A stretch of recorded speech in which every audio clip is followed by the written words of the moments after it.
అంటే ఇక్కడున్న మిత్రులందరూ కూడా చాలామందికి నేను ఇండివిజువల్ ఇంటర్వ్యూస్ ఇచ్చాను. నేను చాలాసార్లు నాగేంద్ర కానీ మీరు కానీ చాలామందికి వీళ్ళందరూ చాలామందికి నేను వ్యక్తిగతంగా తెలుసు. కాకపోతే నాకు సినిమా అంటే నేను సినిమా గురించి ఎక్కువ చెప్పలేక ఎక్కువ మాట్లాడలేను. కానీ బట్ నాకు నిజంగా సినిమా మీద అపారమైన గౌరవం, సినిమా మీద అపారమైన ఆసక్తి, నాకు ప్రాణవాయువు అది. Story telling is a necessity for all each and every individual. So cinema అది మనకు కల్పిస్తుంది, సినిమా మనకి అలాంటి. కానీ ఈ సినిమా ప్రత్యేకించి చాలా ఛాలెంజింగ్ సర్కమ్స్టాన్సెస్లో, చాలా ఒడిదుడుకుల్లో, యాడ్వర్స్ కండిషన్స్లో కూడా మనస్ఫూర్తిగా దీన్ని ముందుకు తీసుకెళ్ళి, ఆర్థిక ఇబ్బందులు ఎన్ని వచ్చినా కానీ, అంటే నాకు పొలిటికల్గా పేరు ఉండొచ్చు, దేశవ్యాప్తంగా నేను తెలిసి ఉండొచ్చేమో, కానీ సినిమా పరంగా వచ్చేటప్పుడు నేను చాలా హీరోస్తో కంపేర్ చేస్తే వెరీ వాళ్ళందరికంటే చాలా తక్కువ నేను. సో దానికి ఉండే ఇబ్బందులు దానికి ఉంటాయి. మిగతా వాళ్ళకి బిజినెస్ అయినందుకు నాకు బిజినెస్ అవ్వదు, వాళ్ళకు వచ్చినందుకు నాకు రాకపోవచ్చు.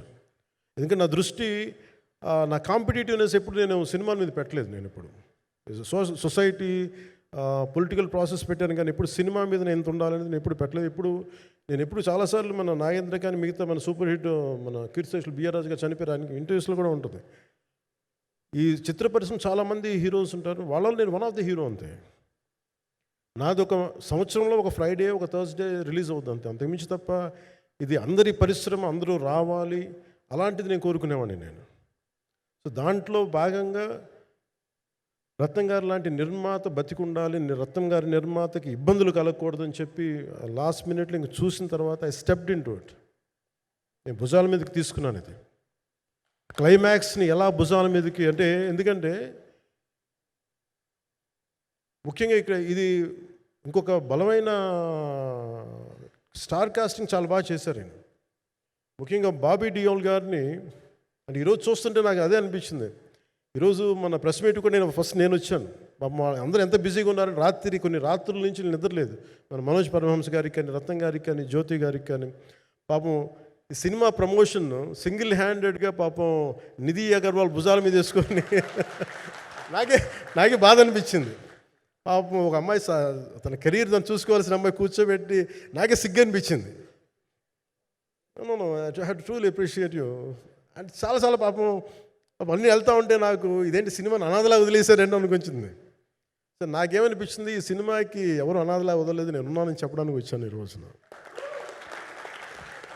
ఎందుకంటే నేను కోట్లాది మంది ప్రజలకి అండగా ఉండేవాడిని, దేశంలో ఉండే సమస్యలకి స్పందించేవాడిని. అలాంటిది తెలుగు సినిమాకి, నా సినిమాలకి మీకు తెలుసు గతంలో ఎన్నిసార్లు ఇబ్బందులు పెట్టారు. అదే మన ప్రభుత్వం అక్కడికి రాగానే వెంటనే సాధారణంగా హృదయ కవాటాలు తెరిచి మరి ఆహ్వానించాం. ఏమీ కృతజ్ఞత కూడా ఆశించలేదు.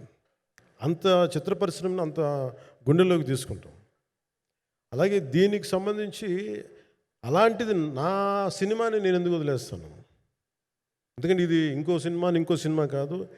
ఒక మేకప్ మ్యాన్గా ప్రారంభమయ్యి ఇంకో ప్రొడ్యూసరు, డబ్బులున్న ప్రొడ్యూసరు, పెద్ద జీవితాల నుంచి వచ్చిన ప్రొడ్యూసరే కాదు, చాలా చిన్న స్థాయి నుంచి,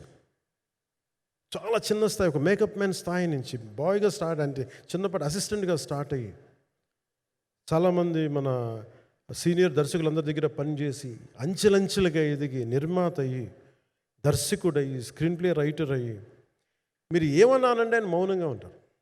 ఎవరు ఎన్ని ఇబ్బందులు పెట్టినా మౌనంగా ఉంటారు. ఆయన మౌనం ఒకసారి నాకు విపరీతమైన అసహనానికి గురి చేసేస్తుంది.